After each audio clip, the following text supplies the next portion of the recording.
बोलो जयकारा बोल मेरे श्री गुरु महाराज की जय। सभी गुरुमुख प्रेमियों से सब प्रेम, जय सच्चिदानंद। है ख्वाहिश हर इंसान के दिल में, मिले खुशी आनंद अपार हरदम। पड़े कभी न दुख की छाँव काली, रहें दूर सब गम अजार हरदम। कहें संत सुख की चाह अच्छी, बेशक रखो ऊंचे विचार हरदम। मगर सुख के साधन भी करना है वाजिब, पूरन पुरुष कहें बारंबार हरदम। बिना मालिक की भजन बंदगी के, रहे आत्मा दुखी और ख्वार हरदम। मिले सुख कैसे मिटें दुख क्यों कर, जब तक न सिमरें करतार हरदम। महापुरुष हमें हर वक्त समझाते हैं कि अगर सुख चाहिए, शांति चाहिए, खुशी चाहिए, ये चाहना हमारी ठीक है। हम चाहते हैं कि कभी हम पर दुख की कोई काली छाया न पड़े, दुख हमसे दूर दूर रहें। तो सुख के साधन करना जरूरी बताया है हमें। बार बार महापुरुष फरमाते हैं कि मालिक की भजन बंदगी के बिना ये मुमकिन नहीं कि हम सुखी हो जाएं, खुशियां हमारे दामन में आ जाए। हम बड़ा बनना चाहते हैं, लेकिन हमें इशारा संत मत की ओर से मिलता है कि निमाणा बनने में, छोटा बनने में और छोटा बनकर ही लाभ प्राप्त किया जा सकता है। छोटा बनने में अधिक लाभ है और जल्दी से जल्दी लाभ मिलता है। एक बार महर्षि नारद जी के मन में एक विचार, विचित्र सा कोई उनके अंदर में कौतूहल पैदा हुआ।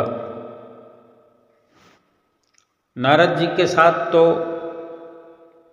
एक से बढ़कर एक विचित्र घटनाएं होती ही रहती हैं। उन्हें ये जानने की धुन सवार हुई कि ब्रह्मांड में सबसे बड़ा और महान, बड़े से बड़ा कौन है। हो सकता है हमें भी ये जिज्ञासा होती हो, लेकिन हम विचार करें कि हम तो अपना निर्णय खुद अपने आप किए बैठे हैं कि हमसे बड़ा कोई भी नहीं है। हम अपने आप को बड़ा जतलाने की कोशिश में लगे। हर किसी से हम अपने आप को बड़ा साबित करने की हर वक्त कोशिश में लगे रहते हैं। तभी तो भगवान को भूले हैं, भगवान के नाम को भूले हैं। अगर अपने आप को छोटा बनाएं, अदना बनाएं, निमाणा बनाएं, तो फिर सभी हमसे बड़े नजर आएंगे हमें, और ये जान भी पाएंगे कि छोटा बनने में कितना लाभ है। अब नारद जी के मन में ये धुन सवार हो गई कि पूरे ब्रह्मांड में सबसे बड़ा कौन है। तो नारद जी ने अपनी ये जिज्ञासा भगवान विष्णु के सामने रख दी।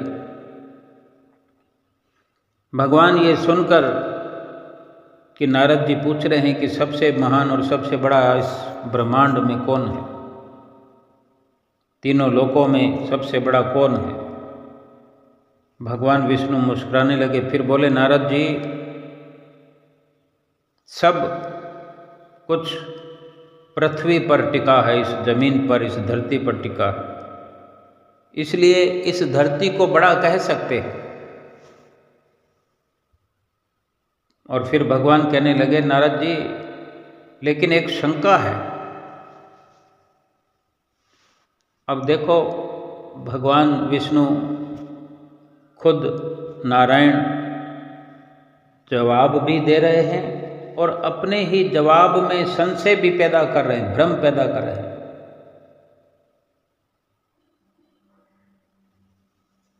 कहने लगे कि पृथ्वी को बड़ा कह सकते हैं, लेकिन एक शंका है। अब नारद जी का जो अंदर कौतूहल मचा हुआ था वो शांत होने की बजाय और भड़क गया और बढ़ गया। नारद जी भगवान विष्णु से कहते हैं, पूछते हैं कि भगवान, आप स्वयं संशंकित हैं। जब आपको संशय हो रहा है, आप स्वयं सशंकित हैं, फिर तो ये विषय गंभीर हो गया, ये जानना भी मुश्किल हो गया। लेकिन प्रभु, कौन सी शंका है आप बता रहे हैं? तो भगवान विष्णु जी बोले, समुद्र ने पूरी पृथ्वी को घेर रखा है, इस हिसाब से तो समुद्र ही बड़ा है। तो फिर नारद जी बोले, प्रभु, आप कहते हैं तो मैं मान लेता हूँ कि समुद्र सबसे बड़ा है, मुझे मेरा जवाब मिल गया। फिर भगवान विष्णु जी ने नारद जी से ये सुनकर एक और बात छेड़ दी, एक और संशय पैदा कर दिया, भ्रम पैदा कर दिया। कहते हैं कि नारद जी, समुद्र को अगस्त मुनि ने पी लिया था। इतने बड़े समुद्र को जो पी लेता है तो वही समुद्र से बड़ा हुआ। समुद्र तो बड़ा नहीं हुआ, अगस्त मुनि बड़े हो गए। नारद जी के माथे पर बल पड़ गया। कुछ और विचार चलने लगे, लेकिन फिर भी उन्होंने कह दिया कि ठीक है प्रभु, आप कहते हैं तो अब अगस्त मुनि को बड़ा मान लेता हूँ। अब नारद जी तो ये स्वीकार कर चुके, मानने को तैयार हो गए थे कि भगवान ने फैसला कर दिया है, अगस्त मुनि बड़े हैं। इतने में भगवान विष्णु ने एक नई बात कहकर उनके मन को सशंकित कर दिया, चंचल कर दिया। भगवान विष्णु बोले, नारद जी, पर ये भी तो सोचिए, वो रहते कहाँ हैं? आकाश मंडल में एक सुई की नोक बराबर स्थान पर जुगनू की तरह दिखते हैं। अगस्त्य जी कितने छोटे दिखते हैं आकाश मंडल में, एक सुई की तरह नजर आते हैं। अब इतना बड़ा बनाकर सबसे फिर उनको इतना छोटा भगवान ने बना दिया, दिखा दिया, समझा दिया नारद को। तो ये निर्णय हो गया कि जिस आकाश में वो बहुत छोटे से जुगनू की तरह दिखाई देते हैं, तो आकाश बड़ा हो गया। तो नारद जी बोले, हाँ प्रभु, आप ये बात तो सही कह रहे हैं। आकाश के सामने अगस्त्य ऋषि का तो कोई अस्तित्व है ही नहीं, उनका अस्तित्व तो विलीन हो जाता है। आकाश ने ही तो सारी सृष्टि को घेर कर ढक रखा है। आकाश ही श्रेष्ठ और सबसे बड़ा है। मान लिया नारद जी ने, समर्थन कर दिया। भगवान विष्णु जी ने नारद जी को थोड़ा और भ्रमित करने की सोची। बोल पड़े भगवान। क्या कहते हैं कि नारद जी आप तो एक बात भूल रहे हैं, वो ये कि वामन अवतार ने इस आकाश को एक पग में नाप लिया था।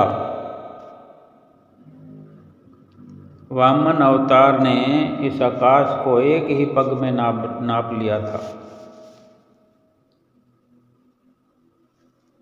फिर आकाश से भी बड़े विराट तो वामन हुए।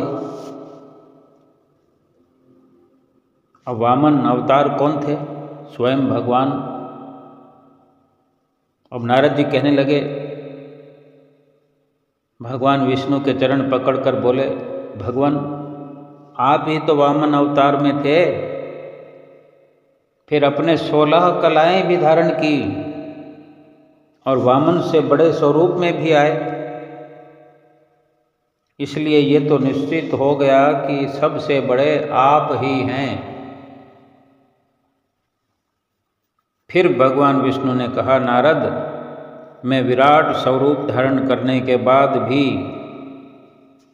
सबसे बड़ा होने के बाद भी अपने भक्तों के छोटे से दिल में, छोटे से हृदय में विराजमान हूँ।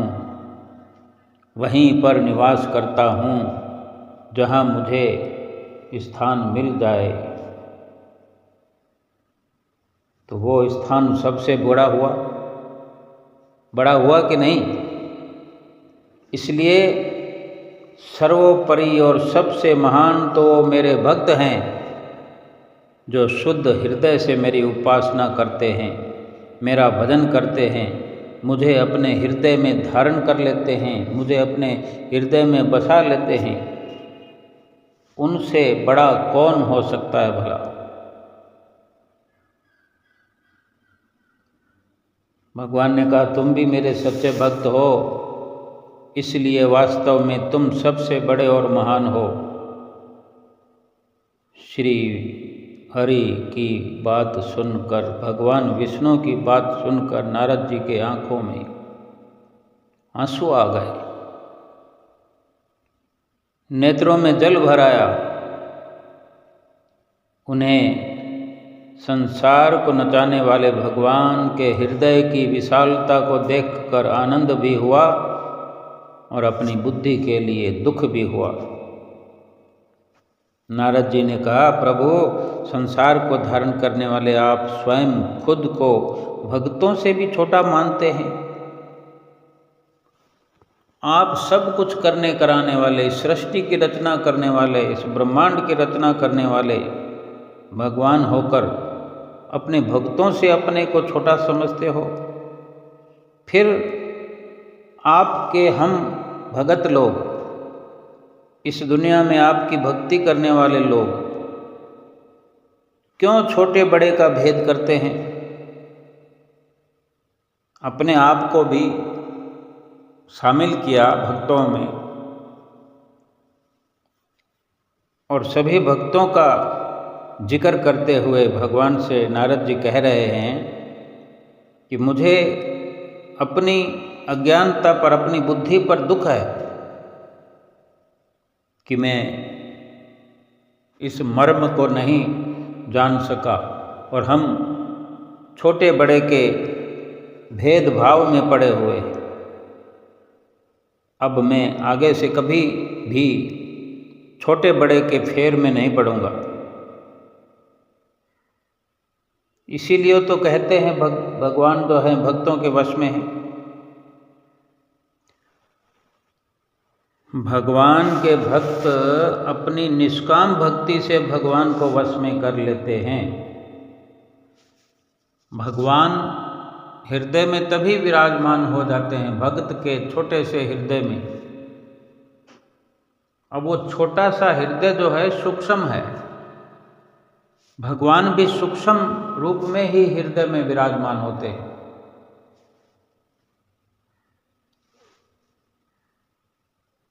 अब हम अपने भाव से समझें।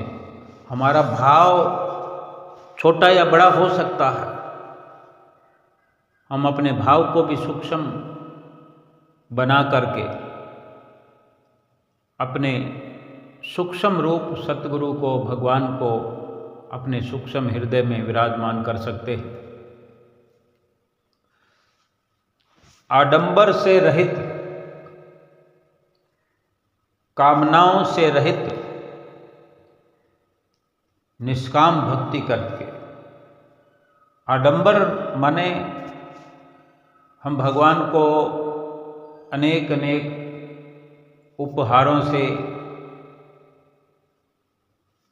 अनेक प्रकार के सामानों से, आडंबरों से प्रसन्न करना चाहते हैं, पाना चाहते हैं। ये मुमकिन नहीं है,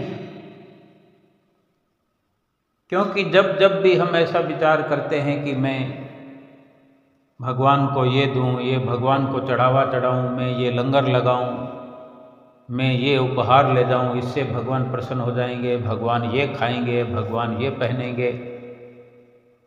लेकिन क्यों ये भूल जाते हैं कि ये सब कुछ भगवान का ही दिया हुआ है। भगवान से प्राप्त की हुई ये हमारी जिंदगी, और इस जिंदगी में प्राप्त हुए सभी सामान, सभी संसाधन, सभी उपभोग की वस्तुएं भगवान से प्राप्त की हुई, जो हम भगवान के आगे रखकर भगवान को प्रसन्न करना चाहते हैं। ये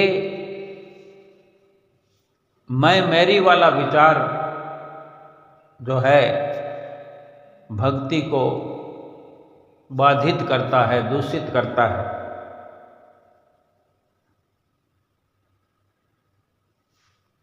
एक भगवान श्री राम की श्री आरती में वर्णन आता है, तेरा तुझको अर्पण क्या लागे मेरा, ओम जय जगदीश हरे। ऐसे ही हमारा विचार हो कि तेरा तुझको सौंपते क्या लागे मेरा, उपहार भेंटा करें। दुनिया में दुनिया के कोई भी सामान बेशक भगवान को भेंट करें, लेकिन ये ख्याल हमारे अंदर होना चाहिए कि भगवान तेरा ही तुझको अर्पण कर रहा हूं। चित्त में ये ख्याल बना रहे कि मैंने तो अथाह संपदा इस दुनिया की पाई है, चाहे जो कुछ भी पाया है, बेशक वो अनेक अनेक दुनिया के लोगों से हमारे पास कम संपदा हो, कम सामान हो, कम जमीन और जायदाद हो, कम गहने जेवरात हों, कम से कम हों, बहुत सी चीज़ें हमारे पास ना हों लोगों के मुकाबले, लेकिन हमने ये देखना है कि हमने जो हर वस्तु भगवान की अपार दया से प्राप्त की है इस दुनिया में, उसी में से ही तो हम दे रहे हैं। ये ख्याल तो हमें रखना ही पड़ेगा। हमारे भाव किस तरह के हमारे अंदर से उपजते हैं, कौन से विचार हमारे अंदर से पैदा होते हैं। केवल तेरा तेरा तेरा ये भाव हमारा बना रहे,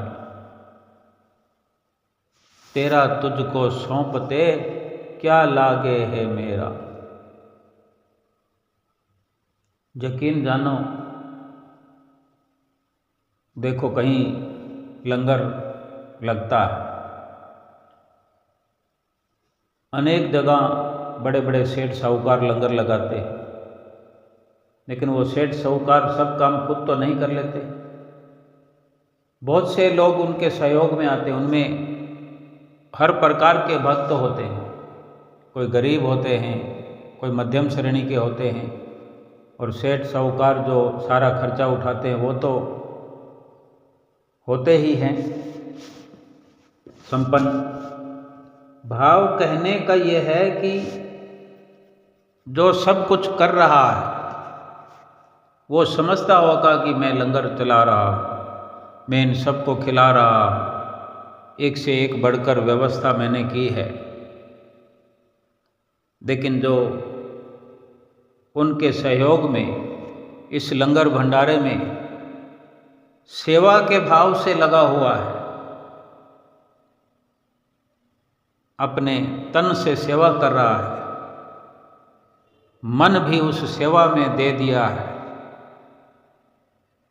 तो वो समझो ये विचार कर रहा है कि भाई मैं तो सेवादार हूँ। भले ये विचार भी उसके अंदर आता होगा कि प्रभु मेरे पास भी धन होता तो आज मैं भी ऐसा लंगर लगा देता, मैं भी इतने आइटम बना देता, मैं भी कुछ कर लेता। लेकिन यकीन जानो ऐसा भाव सोचने से कुछ करने की अपनी हिम्मत को जगा रहा है, लेकिन जो वो सेवा कर रहा है उसका उसको ख्याल नहीं है।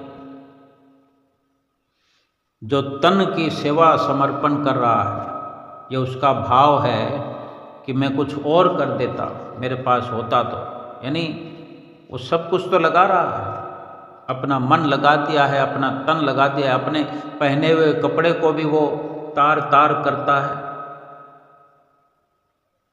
लंगर भंडारा खिलाने वाले जो सेवादार होते हैं, देखो उनके कपड़ों पर सब्जी के छींटे लग जाते हैं, तेल के छींटे लग जाते हैं, दाल है या सब्जी है या कोई कढ़ा प्रसाद है या और कुछ भी आइटम है, तो एक प्रकार से वो सेवा के अंदर घुल मिल गया है, क्योंकि उसको यही है कि मैं और कुछ भी बड़ा कर सकता था, मेरे पास पैसा होता तो, मेरे पास कुछ धन होता तो, और अच्छा करने के जुगाड़ में वो जो कुछ अर्पण कर रहा है उसको ख्याल तक नहीं आ रहा, कुछ उसको अहम नहीं है कि मैं कुछ कर रहा हूँ। ज़्यादा से ज़्यादा वह यही सोचता है कि अपना तो क्या है, अपने तो एक दिन की सेवाई लगाई है, अपने तो 4 घंटे की सेवाई लगाई है, यानी माल मालिकों का है, मशहूरी अपनी है। ज़्यादा से ज़्यादा वो यही सोचता है। लेकिन जो खाने वाले होते हैं वो उसी का धन्यवाद अधिक करते हैं। किसने बनाया है, किसने व्यवस्था करी है, किसने धन लगाया है, वो तो कहीं और खड़ा होता है, कहीं और बैठा होता है, वो बड़े लोगों में उसका नाम हो रहा होता है, या वो सबसे अधिक नाम अपने अंदर ही अंदर पैदा कर रहा होता है कि मैंने ये किया, मैंने ये किया। लेकिन वो जो मध्यम श्रेणी का है या जो केवल मात्र सेवा कर रहा है, शरीर से सेवा कर रहा है,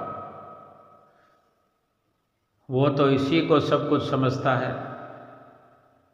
कि मेरे पास तो टाइम ही टाइम है, यानी मेरे पास तो बहुत है, मैं सुरक्षित हूँ, मैं समर्पित हूँ, थोड़ा टाइम लगा दिया तो क्या हो गया। तो ये सेवा भाव, ये निष्कामता, उसको उसके एवज में चाहिए भी कुछ नहीं, क्योंकि उसने कुछ दिया तो है ही नहीं। जहाँ सकामता पैदा होती है, जहाँ कामना पैदा होती है, जब देने का भाव होता है तब लेने का भी भाव बन जाता है।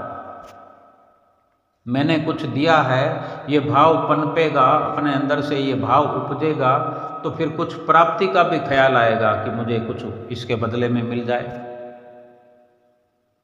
अब कोई सोचे कि इतने रुपए लंगर भंडारे में लगते हैं तो उसके बदले में क्या चाहिए, क्यों नहीं चाहिए।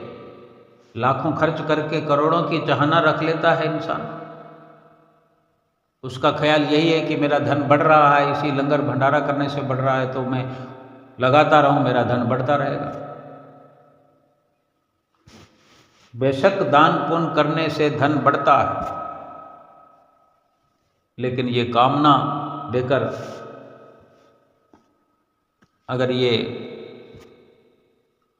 सेवा का सिलसिला चला तो ये निष्काम सेवा ना हुई। निष्काम सेवा उसकी है जो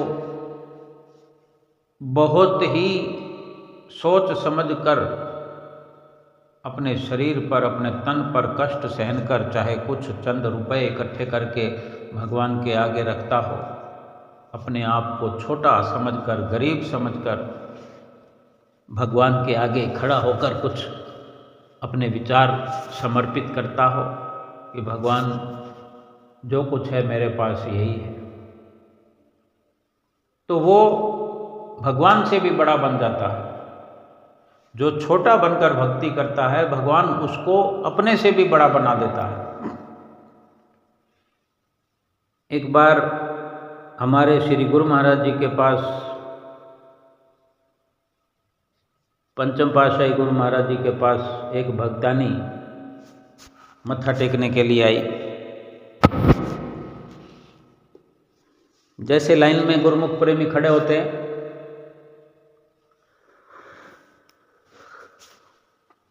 तो भेंटा करने के लिए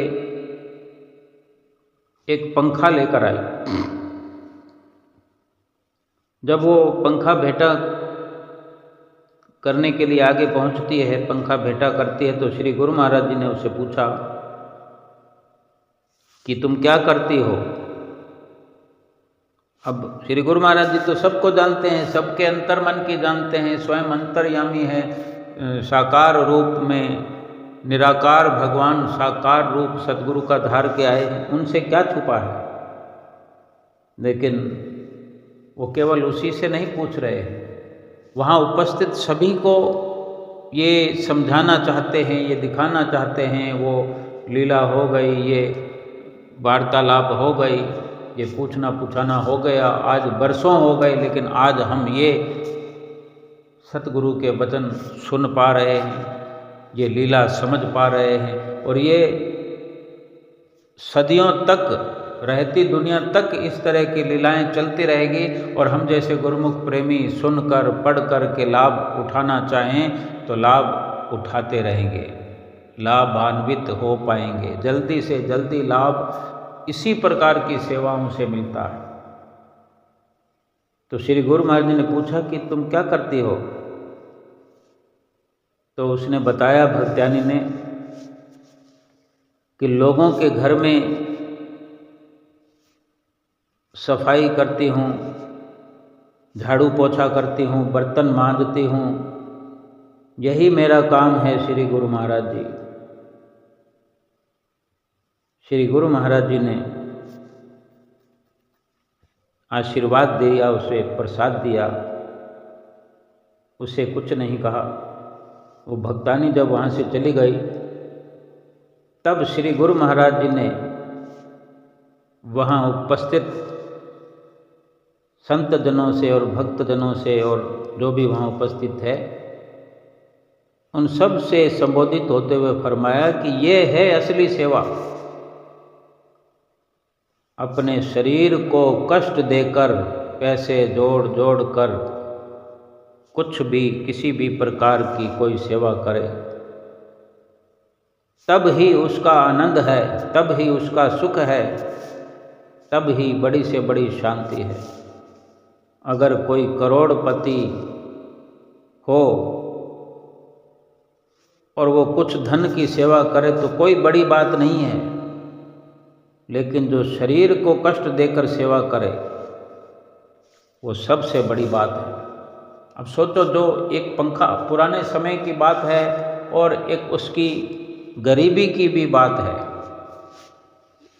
आज के वक्त में भी अगर 2000 रुपये का पंखा आता है तो एक घर के अंदर झाड़ू पोछा करने वाली माता की, बहन की, कहाँ उसकी इतनी सक्षमता है, कहाँ उसकी सामर्थ्य है कि 2000 भी वो अलग से जोड़ पाए। बमुश्किल वो अपने घर का चूल्हा चौका जगा पाती होगी, अपने घर का राशन पानी पूरा कर पाती होगी। अब 2000 रुपये के लिए कितनी मेहनत करनी पड़ेगी।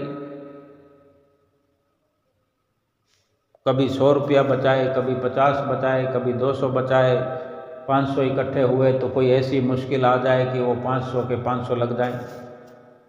उसके अंदर अगर वो ख्याल चल रहा है कि मैंने पंखा भेंटा करना है, श्री गुरु महाराज जी के चरणों में पंखा लेकर जाऊंगी, उसे ये मतलब नहीं है कि वहाँ पर कूलर और एसी भेंटा करने वाले मेरे से बड़े बड़े सेठ साहूकार धनवान लाइन में खड़े होते हैं, लेकिन वो अपनी गरीबी में जितना कर सकती है, जितना उसका सामर्थ्य है, सोचो एक बार कुछ पैसे इकट्ठे करती है, फिर वो कहीं अचानक से खर्च करने पड़ जाते हैं और उसे दुख होता है कि मैं इतने रुपए इकट्ठे कर चुकी थी, थोड़े और कम पड़ते थे, मेरा पंखा गुरु महाराज जी तक पहुंच जाता। फिर वो दोबारा इकट्ठे करती है, 1000 रुपया इकट्ठा करती है, फिर कोई घर में मजबूरी परेशानी आ जाती है। तो भगवान भी ऐसे भक्तों की भक्ति को दृढ़ करने के लिए उसकी ऐसी परीक्षा भी लेते हैं, उसको बल भी देते हैं, ताकत भी देते हैं कि वो अपने विचारों को पवित्र पाक करती रहती है, उसका मन साफ होता रहता है, उसकी लगन जो है हर वक्त सतगुरु के चरणों में लगी हुई। वो पंखा माध्यम है, लेकिन वो नहीं कर पा रही तो इसका उसको अफसोस लगा रहता है कि कब मैं कर पाऊंगी, मैं कब पर। उसको कुछ करने का अहंकार नहीं है, उसको कुछ अगर उसके पास करोड़ों हों तो उसमें से कुछ भी तुरंत ले जा करके वो पंखा या एसी कूलर, एक तो क्या 10 एयर कंडीशनर वो सतगुरु को तुरंत भेंट कर देगी। वो भक्ति कितनी बनेगी उसमें। लेकिन जो तिल तिल करके श्वास श्वास करके रात को उठते बैठते सोते जागते कोई शरीर का जो परिश्रम कर रहा है, बड़ी मुश्किल से जो वो कोई ऐसा यत्न कर रहा है, कुछ सामान जोड़ रहा है अपने सतगुरु के पास पहुंचने के लिए, उसको लेकर जाने के लिए, उसकी श्वास श्वास में भक्ति बन रही है। उसका शरीर जो है भीतर ही भीतर स्वस्थ हो रहा है, मजबूत हो रहा है, क्यों उसकी सोच अच्छी है, उसका विचार अच्छा है, उसका सतगुरु के प्रति प्यार अच्छा है, उसने अपने हृदय में सतगुरु को बसा लिया है। वो पंखा तो कभी का पहुंच गया, अंदर ही अंदर तो वो सतगुरु ने पंखा उसका कबूल कर लिया कि तुमने दिया और हमने लिया। एक बाहरी व्यवहार ही है जो थोड़ा लंबा किए जा रहे हैं स्वयं सतगुरुदेव भगवान, ताकि जितनी देर तक वो उसकी सेवा सफल नहीं हो पाएगी तब तक वो सेवा में ऐसी लीन रहेगी, ऐसे ख्यालों में लीन रहेगी। एक तो रात दिन वो पहले से ही सतगुरु का ध्यान लगाए हुए, और जब वो सेवा अपनी लेकर के पंखा लेकर के आई तो सोचो क्या वो नहीं जानती कि वहाँ बड़े बड़े सेठ साहूकार भी लाइन में लगे होते हैं।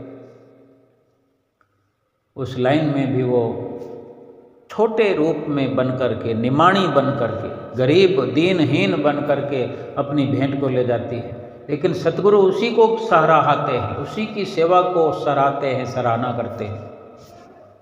और श्री गुरु महाराज जी ने सबसे कहा भी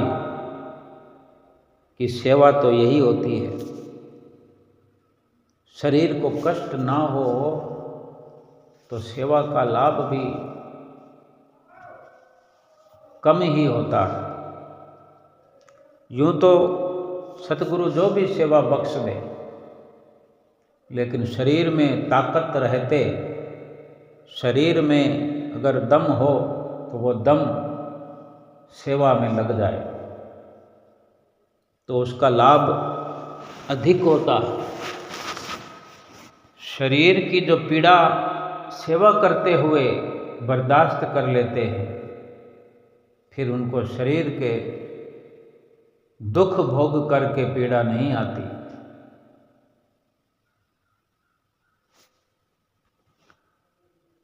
जिसको अपने सतगुरु की याद बनी हुई है। जिसको सतगुरु का ख्याल बना रहता है, सतगुरु के वचनों की याद बनी रहती है। सतगुरु जो सुमरन के बारे में, भजन अभ्यास के बारे में, श्री आरती पूजा के बारे में, जो कुछ नहीं धन की सेवा कर सकता तो वो ये 5 नियमों की पालना करता है। सतगुरु के तो नज़दीक होता चला जाता है, नज़दीक से नज़दीक हो जाता है। जिसको सतगुरु के वचनों की चिंता है, सारे संसार की सभी प्रकार की चिंताएं छोड़कर जो सतगुरु के वचनों को पूरा करने की चिंता करते हैं, इसी चिंता में रहते हैं कि सतगुरु के बताए वचन को मैं, उनके बनाए नियमों को मैं पूरा कर पाऊँ, पूरा कर लूँ। जब गुरुमुख प्रेमी आरती पूजा कर लेते हैं तो कितनी निश्चिंतता हो जाती है। लेकिन इस निश्चिंतता के लिए पहले तो चिंता करनी पड़ती है। आरती पूजा का समय होने वाला है, आरती पूजा का समय होने वाला है, कुछ ना कुछ तो छोड़ना पड़ता है। चाहे हम कोई गप शप कर रहे हों, गप्पे मार रहे हों, फ़ोन पर बतिया रहे हों, कोई गेम खेल रहे हों, कोई फिल्म देख रहे हों, कोई सीरियल देख रहे हों, सब कुछ छोड़ना पड़ता है ना। और सब कुछ छोड़ सकता है जो वही भगवान के वचन मानने की चिंता कर रहा है। चिंता के बिना चिंतन भी तो नहीं होता।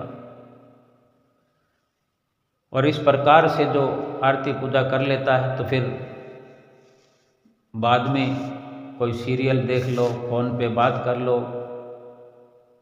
कोई हंसी मजाक कर लो, कोई खाना पीना कर लो, लेकिन एक बड़ा काम जिसने कर लिया उसको एक अंदरूनी खुशी प्राप्त हो जाती है, एक सुख महसूस हो जाता है और फिर होते रहता है। क्योंकि कड़ी से कड़ी ये एक सुख मिला, एक चिंता पूरी हुई, फिर सेवा की एक चिंता लगातार लगी रहे। कोई ये जरूरी नहीं कि श्री दरबार में जाकर ही सेवा करें। अपने घर में बैठकर जो हम 5 नियम पूरा करते हैं, हाँ दरबार में जाने के लिए साल में 2 बार हम पहुंच जाएं, 1 बार तो पहुंच ही जाएं, कम से कम अगर 1 बार भी पहुंचते हैं, वो सारी व्यवस्था स्वयं सतगुरु की है, वो जाने उसका काम। हम अगर 5 नियमों की पालना करते हैं, 2 घंटे भजन अभ्यास करते हैं, फिर बाकी सारी चिंताएं तो सतगुरु को हमारी हो जाएंगी। अगर हम उनके वचनों को मानने की, उनके नियमों को मानने की चिंता में लग करके उसी का चिंतन करते रहते हैं, 5 नियमों का चिंतन करते रहते हैं, मेरी सेवा कैसे होगी, मेरा सत्संग कैसे होगा, कैसे दर्शन करूंगी, ध्यान का समय होने वाला है, सुमरन का समय होने वाला है, और सभी को हम एक एक करके बारी बारी अंजाम देते रहते हैं। तो फिर समझो, जिसे परमात्मा के सिमरन की चिंता होती है और जो सारे संसार की सभी प्रकार की चिंताएं छोड़ करके सतगुरु परमात्मा के नाम में सुमरन में लग जाता है, तो परमात्मा भी, सतगुरु भी खुद उसके सारे काम संवारने की चिंता में लग जाते हैं। अब ये विचार गुरुमुख प्रेमियों को आता होगा। अनेक गुरुमुख प्रेमी भाई बहन, माताएं बहनें अधिक सोचती हैं, सतगुरु से प्रेम भी करती हैं, अथाह करती हैं, दिल लगाकर करती हैं, ये विचार बार बार करती हैं कि मेरे गुरु महाराज, मेरा तो तेरे सिवा कुछ भी नहीं है। भक्तजन, पुरुषजन, भाईजन कुछ पक्के विचारों के होते हैं, इतना ख्याल ना कर पाते हों, लेकिन यकीनन एक सामंजस्य बनाए हुए अवश्य रहते हैं गुरुमुख जन, भक्तजन। अंदर ही अंदर सतगुरु से जुड़े रहते हैं। लेकिन माताएं बहनें भी इतना करने पर भी विचलित हो जाती हैं। एक अपने अंदर ये ख्याल उनके आता है कि गुरु महाराज जी मेरा ये काम क्यों नहीं कर रहे, मेरे बच्चे की शादी नहीं हो रही, मेरे बेटे की नौकरी नहीं लग रही, मेरे घर में पोता नहीं हो रहा। हमारे 5 नियमों की पालना, 2 घंटे भजन सुमरन की सफलता ये नहीं है। फिर भी हमें ये यकीन पक्का करना पड़ेगा कि अगर जिस हाल में हैं गहराई से गहरा विचार करें तो हमें समझ में आएगा कि हम दुनिया भर के लोगों से सुखी हैं। जिस परिस्थिति में हम सतगुरु को याद रखे हुए हैं, जिस स्थिति में, जिस दुख की घड़ी में, जिस परेशानी की, मुसीबत की घड़ी में भी सतगुरु की याद हमारे दिल से जाती नहीं है, तो समझ लो हम सतगुरु के निगाहों में हैं। सतगुरु की नज़र हर वक्त हम पर है। अनेकों दुख जो हमें लगते हैं वो हमारी कमी है, क्योंकि दुख तो कोई है ही नहीं, वो हमारा एक विचार है। क्योंकि पूरी पूरी रोशनी जब तक ना होगी तो पूरा पूरा सफ़र भी अच्छा नहीं होगा। डर लगा रहेगा, चिंता लगी रहेगी, कोई ना कोई संशय बना रहेगा। इसलिए तो हमें रोज़ याद दिलाया जाता है कि 2 घंटे भजन सुमरन करना आवश्यक है। ये सारे संशय भ्रम मिट जाएंगे, जो कमी है वो पूरी हो जाएगी। जो थोड़ी थोड़ी देर में संशय हो जाता है, भ्रम हो जाता है। और ये भी हमें समझना है कि अगर बच्चों की शादी नहीं हो रही तो हो जाएगी। उम्र कम या ज़्यादा हर कोई अपनी लिखा कर लाया है। आज 30 साल से पहले तो शादी होती नहीं, अमूमन 35-35 साल की उम्र में लड़कों की शादियां हो रही है, 35-35 साल की उम्र में लड़कियों की शादियां हो रही है। लेकिन ये विचार हमें करना है, ये समझना है कि अगर बेटा अपने माँ बाप के साथ है, बेटी अपने माँ बाप के साथ है, तो थोड़ा अधिक समय तक माता पिता के साथ बच्चे रह रहे हैं, तो क्या ये सुख नहीं है संसार का? संसारिक सुखों को चाहते हैं ना। अब बेटी की शादी हो जाए, उसके बाद में तो फिर एक नई चिंता, फिर एक नई चिंता, फिर चिंता में एक और चिंता। बेटे की शादी हो जाए तो फिर एक नई चिंता। कुछ ना कुछ लगा रहता है, हम सभी जानते हैं, ऐसी बात नहीं है। लेकिन फिर भी हम कहते हैं वो बात नहीं है, वैसे तो ठीक है, पर ये होना चाहिए। अब होना हुआ ना तो हर किसी की अपनी कर्म रेख है, अपने कर्मों का लेख है, एक वक्त मुकर्रर हुआ है। लेकिन क्या हम यही सब सोचने में ये पूरा जीवन जाया कर देंगे? करना कराना तो हमसे कुछ होना नहीं है। जो करना कराना था वो तो हम करके आए हैं। एक वक्त मुकर्रर हो चुका है कि किस वक्त, किस घड़ी में, किस लगन मुहूर्त में ब्याह होना है, उसी में होगा।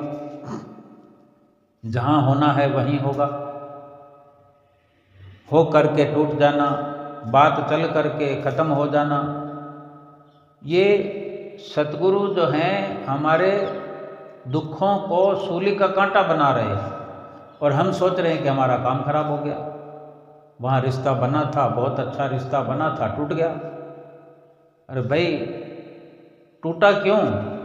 हमें कोई ना कोई कमी नज़र आई ना, कहीं ना कहीं हमें वो दृश्य दिखा। तो एक बार को तो ये भी ख्याल आता है कि चलो अच्छा हुआ पहले पता लग गया। अब हमारे मुंह से अगर ये निकलता है कि चलो अच्छा हुआ, हमें पहले पता लग गया, नहीं तो शादी के बाद में ना जाने कितनी परेशानी हो जाती। अब अच्छा भी कह रहे हैं हम, फिर चिंता भी कर रहे हैं। फिर चिंता का ये कारण बड़ा ये भी है कि लोग क्या कहेंगे।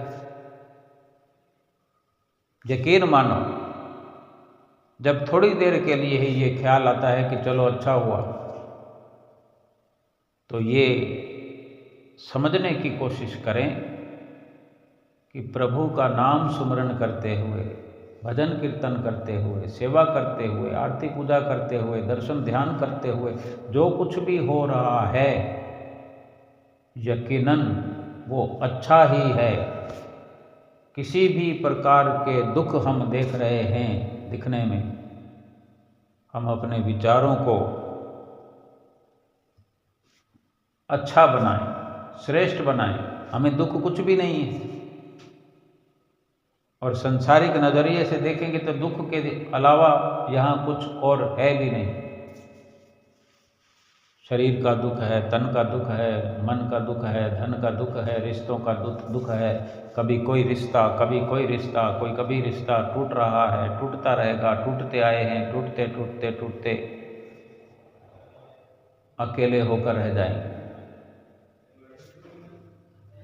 विचार तो ये करना है कि हमने दुकेले होकर तो जाना ही नहीं है, दुकेले होकर तो आए ही नहीं। अगर कोई दो जुड़वा बच्चे भी इस संसार में इकट्ठे आते हैं तो वो इत्तेफाक हो सकता है। जाएगा, जाने को भी दो लोग इकट्ठे शरीर छोड़ देते हैं, लेकिन दो आत्माएं किसी के एक शरीर में हुआ करती हैं क्या? किसी के दो मुंह भी हों जुड़वा, ऐसे जुड़वा हों। दो शरीर आपस में चिपके हुए भी होते हैं, तो अब उसका क्या हम अनुमान लगाएं कि क्या वो दो आत्माओं से शरीर चलता है? शरीर चिपका हुआ है तो एक ही है, आत्मा एक ही है। अब किसी के हाथ में अगर 6 उंगलियां हो, किसी की 3 उंगलियां हो, किसी का आधा शरीर भी, आधा सिर होता है किसी की टांगें नहीं होती, किसी के पांव नहीं होते। ये भगवान जाने, लेकिन हमें केवल इतना ही समझना है, इतना ही जानना है कि हमें श्री आरती पूजा दोनों समय की विनम्र भाव से करनी है। सेवा अपने घर में रहकर जो हम कार्य करते हैं उसमें से कुछ न कुछ ऐसी लगन लगाएं कि सतगुरु से प्रीत जुड़ी रहे। कुछ न कुछ ऐसी सतगुरु के पास पहुंच करके ऐसा उपहार ले जाने की कोशिश करें, ऐसा उपहार बनाएं जिसमें धन से ज़्यादा भाव बना हो, भक्ति बनी हो। वो सब तो यही है, श्री आरती पूजा सेवा सत्संग सुमरन दर्शन ध्यान श्रद्धा सहित जो नित्य करे निश्चय हो कल्याण। ये श्रद्धा उन 5 नियमों में बनी रहे, यही सब एकत्र होता रहे। यही सबसे बड़ा उपहार है सतगुरु को देने के लिए, यही सतगुरु को रिझाने के लिए, सतगुरु को अपने दिल में बसाने के लिए सारी हमारी तरफ से व्यवस्था हो, ऐसा हम कर पाएं। सुमरन इकट्ठा करें, भजन इकट्ठा करें, आरती पूजा इकट्ठा करें, सेवा इकट्ठा करें। अपने शरीर से भजन करते हैं, 2 घंटे की बजाय 3 घंटे कर दें, हो गई सेवा। ये सुरक्षित उपहार है, कभी खंडित नहीं हो सकता, और इसके बदले में कुछ मांगने की जरूरत नहीं है। मन स्वस्थ हो जाएगा, आश्वस्त हो जाएगा और बिल्कुल संतुष्ट हो जाएगा। सेवा करते रहो, सुमरन करते रहो, भजन अभ्यास करते रहो।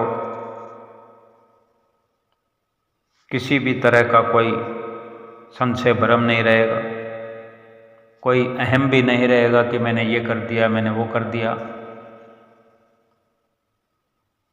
और सूक्ष्म रूप में वहीं का वहीं सतगुरु को अर्पण होता रहेगा। और जब भी सतगुरु के पास शारीरिक रूप से, फिजिकली रूप से पहुँचेंगे तो सतगुरु हमें जतला देंगे कि भाई तुम्हारा किया कराया सब कुछ हमारे पास पहुँच गया है। और इसी प्रकार हमारा यकीन बढ़ता रहेगा, भक्ति होती रहेगी और भगवान हमारे दिल में बसे रहेंगे। और भगवान ने तो निश्चय कर दिया, निर्णय कर दिया कि हमारे तो भक्त ही हमसे बड़े हैं। सतगुरु की प्रसन्नता हासिल हो जाए, सतगुरु का प्यार मिल जाए, इससे बढ़कर दुनिया में और कोई सुख नहीं, कोई शांति नहीं, कोई आनंद नहीं। ये सब कुछ प्राप्त करते हुए अपने जीवात्मा का कल्याण करना है। बोलो जयकारा बोल मेरे श्री गुरु महाराज की जय।